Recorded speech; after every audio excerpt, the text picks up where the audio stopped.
మనముండేది పూరి గుడిసైనా, పెంకుటిల్లైనా, డాబా అయినా, అపార్ట్మెంటులో ఫ్లాట్ అయినా, కట్టుకున్న ఇల్లైనా, అద్దె ఇల్లైనా, ప్రియులరా కొనుక్కున్న ఇల్లైనా, ఏదైనా సరే ప్రియులరా, ఆ ఇంటిలో దేవుని మందసం ఉండాలి.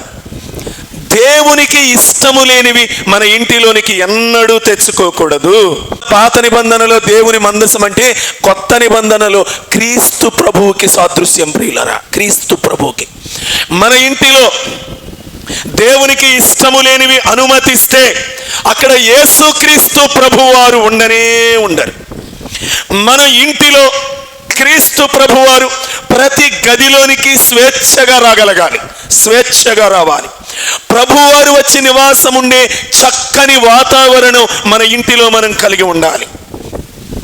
ఇంటిలో క్రమం ఉండాలి, ఇంటిలో క్రమశిక్షణ ఉండాలి, ఇంటిలో చక్కని కుటుంబ సంబంధ బాంధవ్యాలు ఉండాలి. ఇల్లంటే పెడబొబ్బలు వేసి కేకలు పెట్టుకొని రంకెలు వేసేటువంటి చిల్లర కొట్టు కాదు, బజారు కాదు.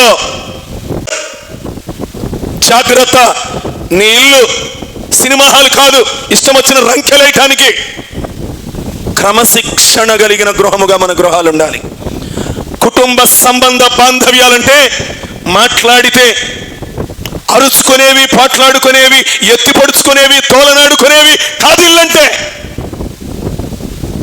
ఇప్పటికే చాలా గృహాలు దయ్యపు కొంపలైపోయినాయి, దేవుడు నివాసం చేసే ఇళ్ళుగా లేవు. ఆ ఇళ్లలో దేవుడు కాలు పెట్టలేడు. ఈరోజు నీ గృహం ఎలా ఉంది? ఇప్పుడు అరుపులు, కేకలు, సణుగుడు, గొనుగుడు ఇదేనా?